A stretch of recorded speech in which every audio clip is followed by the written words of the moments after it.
Jasmine, I would like you to stay on with us, but following the Supreme Court's order, reactions have been pouring in. Let's listen in to some of them.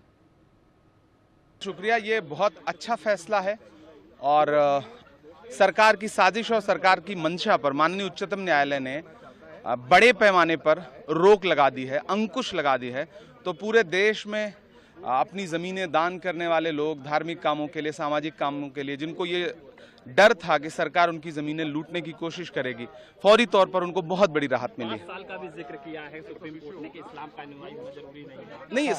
सरकार decide कैसे करेगी? आप frame कैसे करोगे? Rule कैसे frame करोगे? आप कैसे तय करोगे कि कौन 5 साल से प्रैक्टिस कर रहा है? ये तो आस्था का विषय है, ये तो अंतर्मन की बात है। तो माननीय उच्चतम न्यायालय ने इन तमाम संवेदनात्मक पहलुओं को और छोटे छोटे पहलुओं को देखा है। तो मैं बहुत खुश हूं और मुझे अच्छा लग रहा है। एक बहुत बड़ी लड़ाई है इस देश में वक्फ की ज़मीनों को बचाने की, हम उस लड़ाई को लड़ते रहेंगे। The Supreme Court has first found that there is a prima facie case for stay on certain provisions. They have not stayed all the provisions, the complete act, but certain provisions have been stayed, like the provision that said that you have to be a Muslim for 5 years have been stayed because there is no mechanism to determine whether the same can happen or not, to determine whether someone has been a Muslim for 5 years or not. Apart from that, the provision 23C, the court has said that until unless there is a mechanism devised, no third party interest can be created.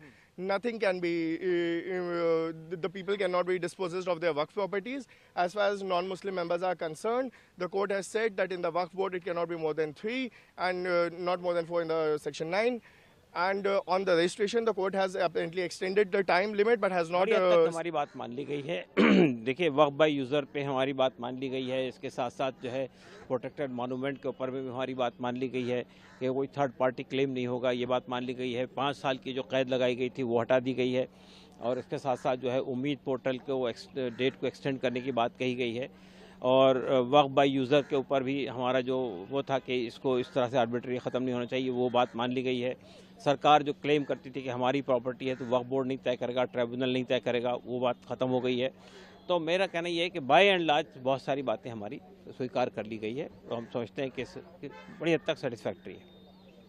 बड़ी हद तक क्या है आज के फैसले के? देखिए, जो बेसिक इश्यूज थे उसमें लार्जली ऑनरेबल सुप्रीम कोर्ट ने इशू को एड्रेस किया है और जो अभी कानून बनाया गया था उस कानून को बहुत हद तक जो वक्फ के प्रोटेक्शन के सिलसिले में जो बहस थी उसको एड्रेस करते हुए कोर्ट ने 4 बातें जो कही हैं जो इम्पोर्टेंट है।